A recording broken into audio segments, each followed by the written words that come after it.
Hi guys, welcome to my channel Srivani unique post. నా cooking మీకు నచ్చినట్టయితే లైక్ చేయండి, షేర్ చేయండి, సబ్స్క్రైబ్ చేయండి, అలా కామెంట్ కూడా చేయండి. ఈరోజు రెసిపీ వచ్చి వెజ్ పులావ్.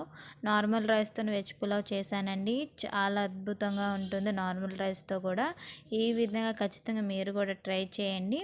ప్రాసెస్లోకి వస్తే ఒక గిన్నె తీసుకోండి, స్టవ్ ఆన్ చేసుకొని ఒక 3 టేబుల్ స్పూన్ ఆయిల్ వేసుకోవాలి. 3 టేబుల్ స్పూన్ నెయ్యిని కూడా వేసుకోవాలి. మీకు కావాలంటే మొత్తం ఆయిల్తోనే చేసుకోండి, లేకపోతే మొత్తం నెయ్యితోనే చేసుకోండి. నేను రెండు మిక్స్ చేసి చేస్తున్నాను. ఇదంతా కొంచెం హీట్ అయినాక ఆయిల్ అన్నది హోల్ గరం మసాలా అన్నీ వేసుకోవాలి.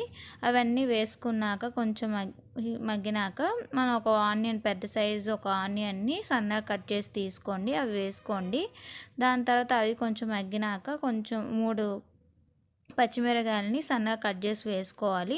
అలాగే కొన్ని బీన్స్ని కూడా సన్నగా కట్ చేసి వేసుకోవాలి. ఒక క్యారెట్ని కూడా సన్నగా కట్ చేసి వేసుకోవాలి. అలాగే ఒక బంగాళదుంపను కూడా కట్ చేసి వేసుకోండి. అలాగే ఒక టమాటో కూడా కట్ చేసి వేసుకోండి. దాని తర్వాత కొంచెం సాల్ట్ వేసి నేను త్వరగా మగ్గడం కోసం కొద్దిగా సాల్ట్ వేసుకున్నాను. అది కూడా కలుపుకున్నాక ఒక స్పూన్ అల్లం వెల్లుల్లి పేస్ట్ వేసుకోండి.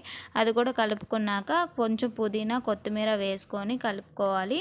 అది కొంచెం మగ్గినాక ఒక స్పూన్ ధనియాల పొడి, కొంచెం జీలకర్ర పొడి వేసుకోవాలి. అది మిక్స్ చేసుకొని ఇది మగ్గే లోపల మనం రైస్ అన్నది తీసుకోవాలి. ఒక గిన్నె తీసుకోండి, 4 గ్లాసుల రైస్ వేసుకోండి. నేనైతే 1 కేజీ రైస్ అన్న తీసుకున్నాను అనమాట, 4 గ్లాసులు. సో దీన్ని 2 టైమ్స్ వాష్ చేసుకొని పక్కన పెట్టుకోండి, వాటర్ లేకుండా. ఇంక మనం కడిగి పెట్టుకున్న రైస్ని మొత్తం ఇంక ఇందులో వేసేసుకొని మొత్తం కలుపుకున్నాక ఒక 2 టైమ్స్ అలాగా మగ్గించండి ఈ రైస్ని అన్నది. మగ్గినాక మనం 4 గ్లాసుల రైస్ తీసుకున్నాం కాబట్టి 8 గ్లాసుల వాటర్ అనేది వేసుకోవాలి. అంటే 1 గ్లాస్ రైస్కి 2 గ్లాసుల వాటర్ అన్నమాట. మొత్తం వాటర్ వేసుకున్నాక మనం సాల్ట్ అన్నది వేసుకోవాలి. 2 స్పూన్లన్నర సాల్ట్ అన్నది వేసుకోవాలి. ఈ రైస్కి ఈ సాల్ట్ సరిపోతుంది. ఇది మొత్తం కలుపుకున్నాక సాల్ట్ సరిపోయిందా లేదా అన్నది కూడా ఒకసారి చెక్ చేసుకోండి. మీకు ఒకవేళ సరిపోతే మళ్ళీ సాల్ట్ అనేది వేసుకోండి. తర్వాత మూత పెట్టేసి ఒక 10 మినిట్స్ అలా మగ్గించండి. మొత్తం కలుపుకున్నాక ఒకసారి మళ్ళీ ఇంకో 10 మినిట్స్ మగ్గించండి. అలా 20 మినిట్స్ మగ్గించినాక ఇంక మన పులావ్ అన్నది రెడీ అయిపోయిద్ది. చూస్తున్నారు కదా, ఇంక పులావ్ అన్నది రెడీ అయిపోయింది. ఎంత కలర్ఫుల్గా ఉంది వెజిటేబుల్స్తో.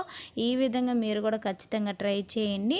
దీనిలో కాంబినేషన్గా వెజ్ లవర్స్ అయితే కొంచెం బంగాళదుంప కర్రీ కానీ, పన్నీర్ కర్రీ కానీ చాలా బాగుంటుంది కాంబినేషన్ అయితే. నాన్ వెజ్ లవర్స్కి అయితే చికెన్ కర్రీ కానీ, ఏదైనా నాన్ వెజ్ కర్రీ కానీ అదిరిపోతుంది వెజ్ పులావ్కి. Bye guys.